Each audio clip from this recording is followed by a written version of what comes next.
everybody, this is Michael Sweet from Stryper, and you are listening to Backstage Access, where the real show begins. Watch the news and read the stories. It's a nightmare.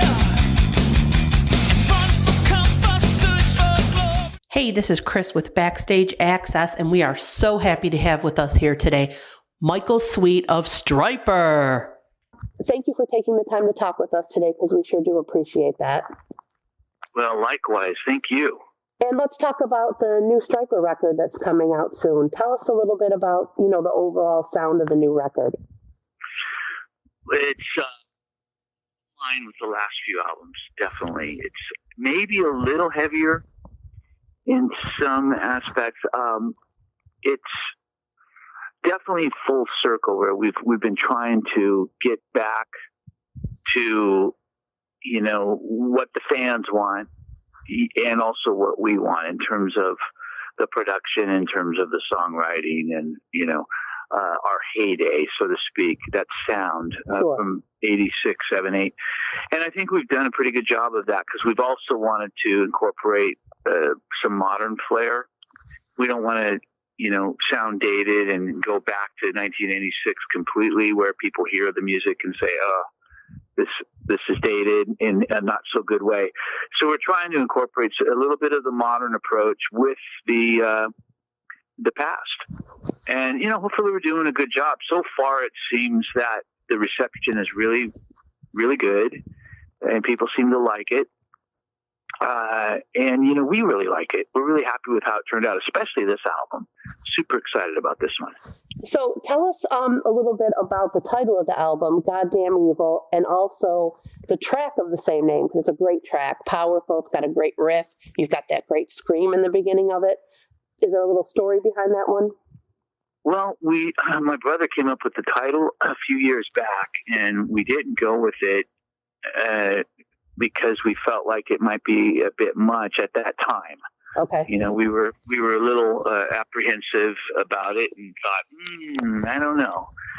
Now you fast forward to 2017 when we started thinking about this new album, and I re-suggested the idea, and everyone seemed to really like the idea and thought it was perfect for now, for 2018. And the reason why is it makes people think, it makes people talk. Certainly, which is what you want people doing. Right. And, in terms of the times that we live in, what we see on the news and the internet every day, there's just constant evil taking place. And it seems to be stepping up and going to new levels. So we felt like an album title like this, Goddamn Evil, which is a request, a prayer request to God. God, will you damn the evil? We felt that it was really needed, in our times. Absolutely. It's really as simple as that. I mean, yes, it's controversial, but that's not why we did it. Yes, it's we understand how it can be misinterpreted by some people as possibly being a swear or blasphemous or taking God's name in vain. And it's none of that at all. Okay. And it's one of those titles that just makes people think. Sure, and absolutely. That's okay. Now, one of the songs, and the first one that I listened to, Take It to the Cross, let's talk about that for a second, because that was definitely something a little bit different for Stryper. So tell us a little bit about the guest vocalist on that track, and how did that track come about?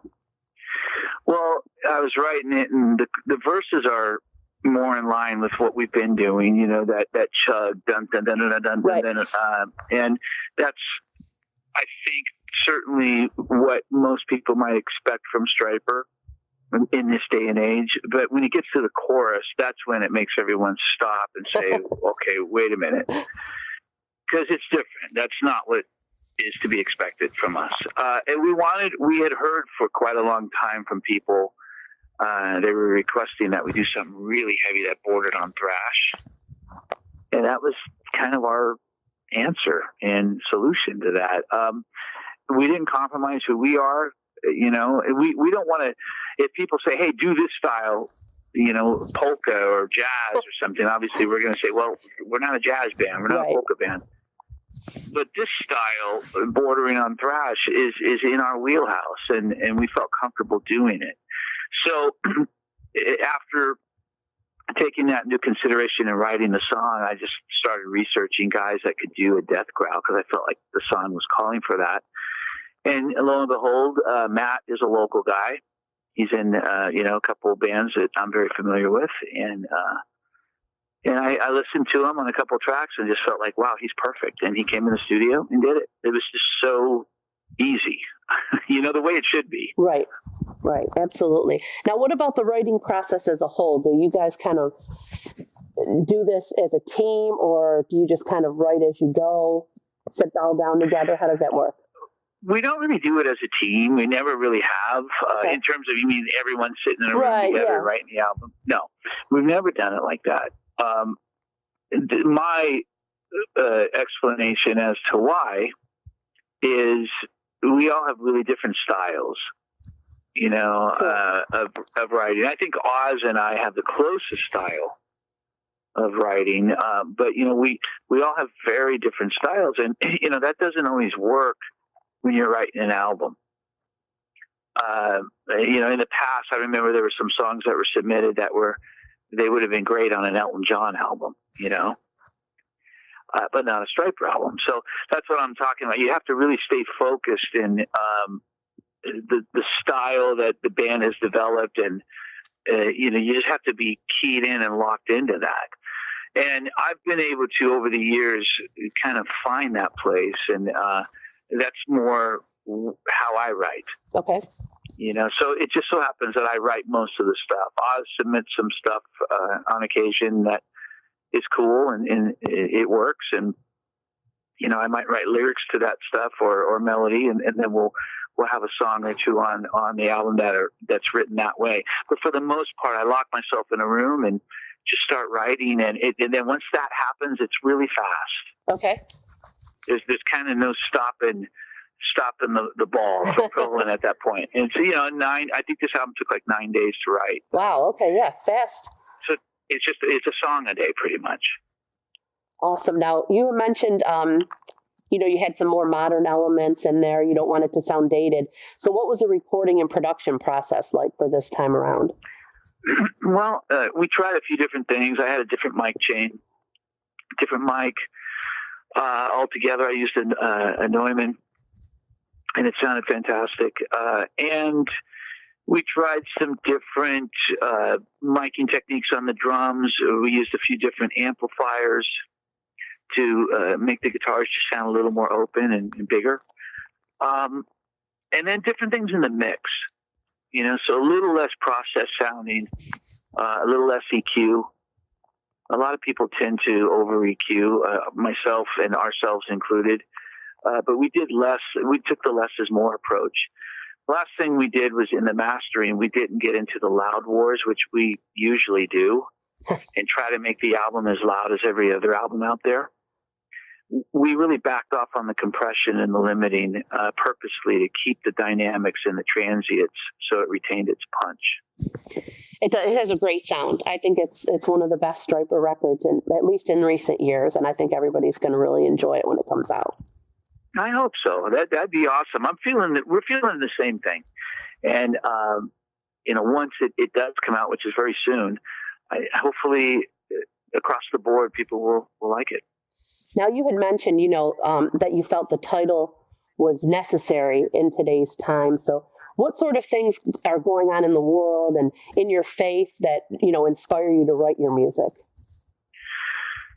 Just the craziness that we see around us. I just woke up and was reading something about, another school incident where a bunch of students and people were stabbed, and the school shootings, the Las Vegas shooting, not that long Right, ago. the music concert. Yeah. It just seems that there's just this constant flow of evilness, of evil, whatever you want to term it, that comes back to evil, because that's the root of it all. The root of all this horrific stuff that we see, the root of it is evil, plain and simple. And some people would argue that, and who don't believe in God or don't believe in the devil and think that it's just mankind and mental illness and whatnot. And I'm sure that plays a part in it. Absolutely. But, when you have people just for no apparent reason, they do a background search on someone and no one knows why they would do such a thing. I think the underlying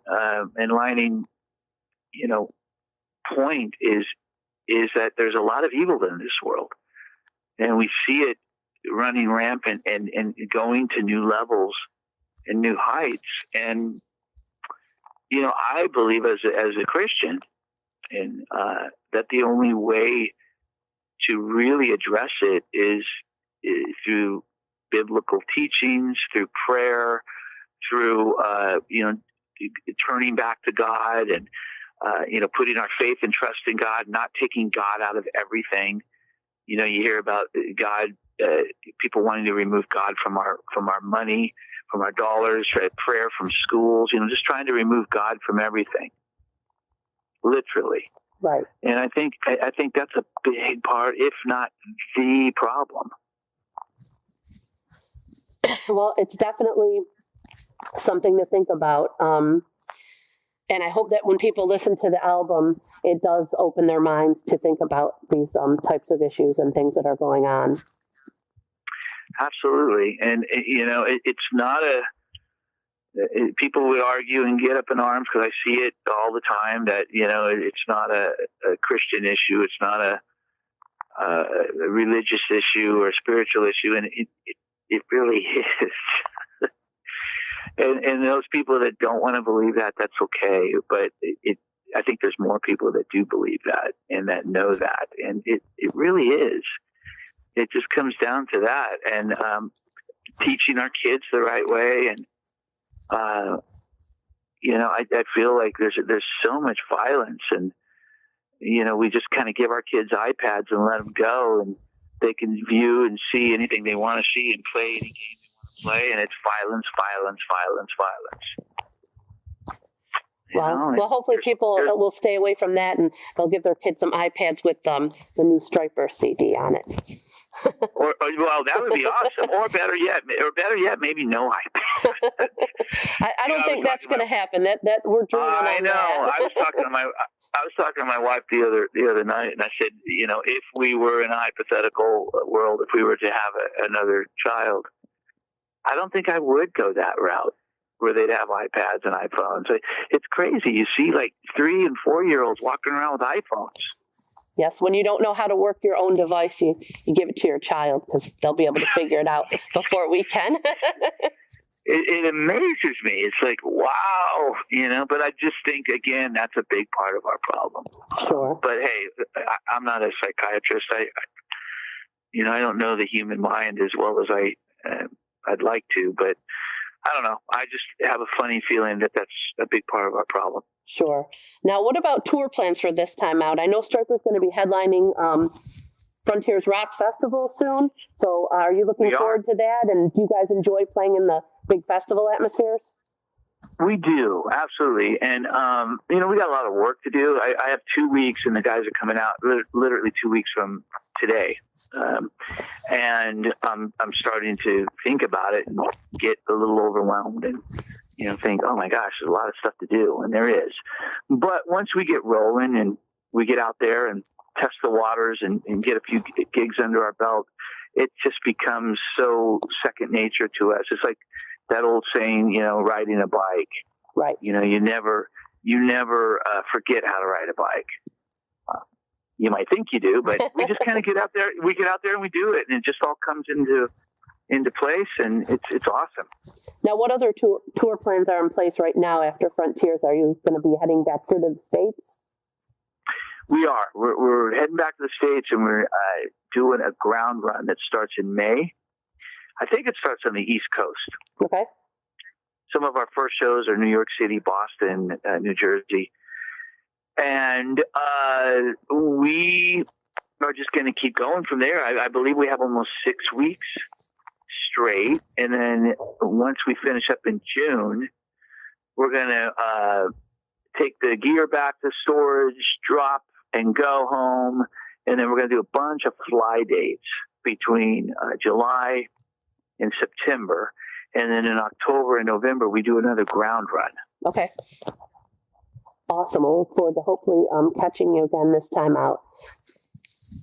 Absolutely. It'd be awesome. And we're going to be doing quite an extensive set list, a lot of songs, quite a mix. It's going to be a lot of fun. Okay. A lot of the new songs and also the Stryper classics that everybody expects to hear. Absolutely. Doing Stryper classics, trying to mix in some old songs. We're doing probably at least 4, most likely 5 new songs, so half of the album. Awesome. And it's going to be cool. It's going to be great to get out there and play some new material. And the thing about the Stryper's new material is it has a classic sound to it. So it's not out of left field. When you hear a song like To Hell with the Devil, and then we do a song like Goddamn Evil, they're kind of like bookends. Sure. Yeah. So it still works. Some bands you go and you hear a classic and then they do a new song that's, it doesn't even sound like the same band. And, we try to write albums and produce albums that are still in that same vicinity. Well, I think you achieved it this time out because it sounds up to date, modern, fresh, but it still sounds like Stryper. Right. And it's tricky sometimes to do that, but we always try to do that. So I can't wait for fans to hear it. And, so far reviews and the buzz has been great and reviews have been great. So we're really pumped. Absolutely. It's a fantastic record. I got the chance to listen to it. And the title track, I'm telling you, I just can't get that one out of my head. That's going to be a hit one for sure. I just love that song. Love it. Love the whole album, but that one's great. No, I'm good. Yeah, that's that classic anthem Stryper song. And oddly enough, because of the title, I think that's the song most people want to hear. Right. They really want to hear Goddamn Evil. We put the lyrics out there and people are like, I want to hear the song. So I think that's probably going to be the most downloaded song once the album comes. Well, I think it's going to be great. Best of luck with the CD and the tour and everything that Stryper has going on. Thank you so much. Thank you for your time. God bless you. And we'll see you out there on the road, okay? Absolutely. Are we?